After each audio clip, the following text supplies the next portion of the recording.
ज़िना के मुतल्लिक़ कुछ हक़ाइक़।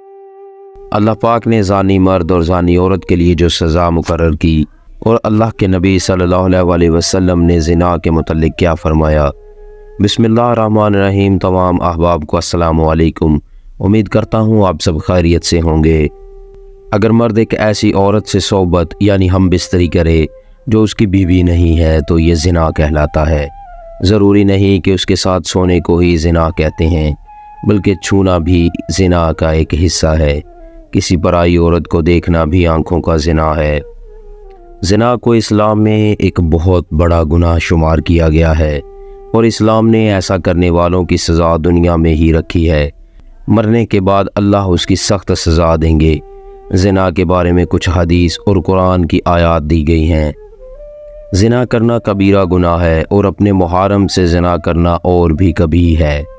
अगर शादीशुदा है तो इसकी सज़ा रजम है, वरना 100 कोड़े हैं, मगर आजकल हदूद का निफाज नहीं। इसलिए ऐसे शख्स को सिद्क़ के दिल से तौबा व इस्तग़फ़ार करना चाहिए। ऐसा शख्स अगर अपने फ़ेल पर नादिम होकर तौबा व इस्तग़फ़ार करे और आइंदा ऐसी हरकत ना करने का आज़म करे तो अल्लाह ताला की ज़ात से कवी उम्मीद है कि उसकी तौबा कबूल फरमा लेंगे। हज़रत मोहम्मद मुस्तफ़ा सल्लल्लाहु अलैहि वसल्लम ने फरमाया कि मोमिन होते हुए तो कोई ज़िना कर ही नहीं सकता। बुखारी शरीफ की ये हदीस है। अल्लाह कुरान करीम में फरमाता है कि और देखो ज़िना के करीब भी ना जाओ, ये बेहयाई और बुरा रास्ता है। अगर ज़िना करने वाले शादीशुदा हों तो खुले मैदान में पत्थर मार मार कर मार डाला जाए और अगर कंवारे हों तो 100 कोड़े मारे जाएं। हदीस में है कि एक औरत नबी करीम सल्लल्लाहु अलैहि वसल्लम की खिदमत में हाजिर हुई। ये औरत ज़िना की वजह से हामला थी। इसने अर्ज़ किया, मुझसे ऐसा गुनाह सरज़द हो गया है जिससे हद वाजिब हो जाती है, लिहाजा आप वो हद मुझ पर नाफिज फरमाएं। यानी वो खुद नबी करीम सल्लल्लाहु अलैहि वसल्लम से ये चाह रही थी कि आप सल्लल्लाहु अलैहि वसल्लम इस पर हद नाफिज फरमाएं, और वो रजम की हद थी क्योंकि ये औरत शादीशुदा थी। नबी पाक सल्लल्लाहु अलैहि वसल्लम ने इसके सरपरस्त को बुलाया और इससे फरमाया कि इस औरत के साथ अच्छा सलूक करो और जब ये बच्चा जन्म दे दे तो इसे मेरे पास ले आना। आप सल्लल्लाहु अलैहि वसल्लम का यह फरमाना कि इसके साथ अच्छा सलूक करो इसलिए था क्योंकि आप सल्लल्लाहु अलैहि वसल्लम को इस औरत पर इनकी तरफ से खौफ महसूस हुआ, इसलिए कि इन्हें आर और इज़्ज़त व आबरू पर गैरत लाहक हुई थी और इन्हें आर का लाहक होना इन्हें इस औरत को तकलीफ़ देने पर उभार सकता था। चनांचे हजूर नबी करीम सल्लल्लाहु अलैहि वसल्लम ने इससे मुतंबा करते हुए इन्हें इसके साथ हुस्न सलूक करने की ताकीद फरमाई और इस पर मज़ीद मेहरबानी करते हुए ऐसा किया क्योंकि वो तौबा कर चुकी थी और आप सल्लल्लाहु अलैहि वसल्लम ने इन्हें इसके साथ हुस्न सलूक पर उभारा क्योंकि लोगों के दिलों में ऐसी औरत के बारे में नफ़रत होती है और वो इसे तकलीफ़ दे बातों से और तानो ज़न का निशाना बनाते हैं। चनांचे वज़ा हमल के बाद उसे नबी करीम सल्लल्लाहु अलैहि वसल्लम की खिदमत में लाया गया। आप सल्लल्लाहु अलैहि वसल्लम ने उसे हुक्म दिया कि अपने बच्चे का दूध छुड़ाने तक इंतज़ार करे। जब उसने बच्चे का दूध छुड़ा दिया तो वो आप सल्लल्लाहु अलैहि वसल्लम के पास दोबारा आई। चनांचे हुजूर नबी करीम सल्लल्लाहु अलैहि वसल्लम ने उस पर हद नाफिज किया। आप सल्लल्लाहु अलैहि वसल्लम ने हुक्म दिया कि इसके कपड़ों को इस पर मजबूती से बांध दिया जाए ताकि ऐसा न हो कि संसार के वक्त तड़पने की वजह से इसका सतर ज़ाहिर हो जाए। फिर नबी पाक सल्लल्लाहु अलैहि वसल्लम के हुक्म के मुताबिक उसे रजम कर दिया गया और हुजूर सल्लल्लाहु अलैहि वसल्लम ने उसकी नमाज जनाजा पढ़ाई। ज़िना का वबाल और इसकी तबाहकारी का एक और वाक़या आपकी नज़र करूँगा। किसी कब्रिस्तान में एक शख्स ने रात के वक्त लाश के साथ ज़िना किया। बादशाह वक्त एक नेक सिफ्त शख्स था। उसके ख्वाब में एक सफ़ेद पोश आदमी आया और उसे कहा कि फ़लाँ मकाम पर फ़लाँ शख्स इस गुनाह का मर्तकब हुआ है और उसे हुक्म दिया कि इस ज़ानी को फ़ौरन बादशाही दरबार में लाकर इसे मशीर ख़ास के ओहदे पर मुकर्रर किया जाए। बादशाह ने वजह जाननी चाहिए तो फ़ौरन ख्वाब टूट गया। वो सोच में पड़ गया। बहरहाल सिपाही रवाना हुए और जाए वकूआ पर पहुँचे। वो ज़ानी शख्स वहीं मौजूद था। सिपाहियों को देखकर वो बौखला गया और उसे यकीन हो गया कि उसकी मौत का वक्त आन पहुंचा है। उसे बादशाह के सामने हाजिर किया गया। बादशाह ने उसे उसका गुनाह सुनाया और कहा, आज से तुम मेरे मशीरे ख़ास हो। दूसरी रात बादशाह को फिर ख्वाब आया।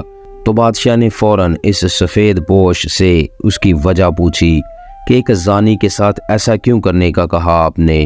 سفید پوش نے کہا کہ اللہ کو اس کا گناہ سخت ناپسند آیا، چونکہ اس کی موت کا وقت نہیں تھا، اسی لیے تم سے کہا کہ تم اسے مشیر بنا لو تاکہ وہ عیش میں پڑ جائے اور کبھی اپنے گناہ پر نادم ہو کر معافی نہ مانگ سکے، کیونکہ اس کی سزا آخرت میں طے کی جا چکی ہے۔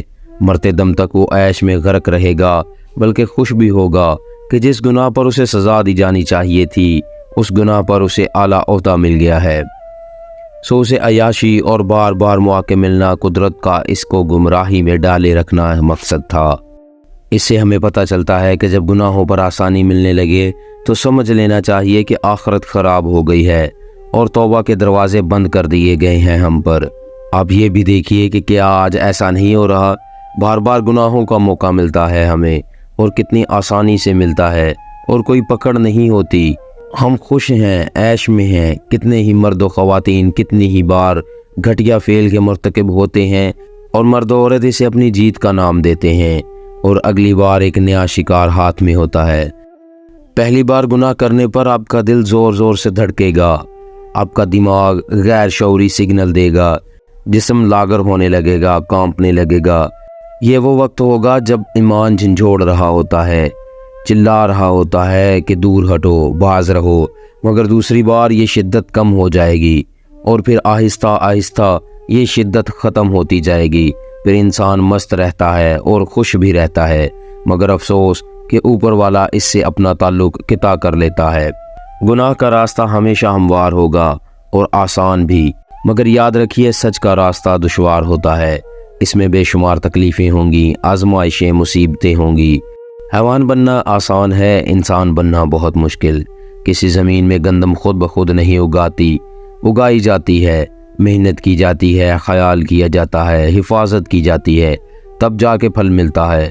مگر کسی زمین میں جھاڑیاں، غیر ضروری گھاس پھوس، کانٹے دار پودے خود ہی اگتے ہیں اور خود ہی پھلتے پھولتے ہیں۔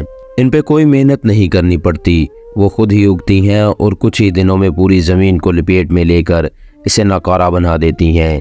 اسی طرح بالکل آپ کے دل کی زمین ہے، جہاں گناہوں کا تصور از خود پیدا ہوگا اور بڑھے گا، مگر نیکیوں کے لیے گناہوں سے بچنے کے لیے محنت کرنی پڑے گی، دشواریوں سے گزرنا ہوگا۔ خدا را اس زنا کی لعنت سے بچیں۔ اس میں ملوث ہونا کوئی کمال نہیں، بچنا کمال ہے، باز رہنا کمال ہے۔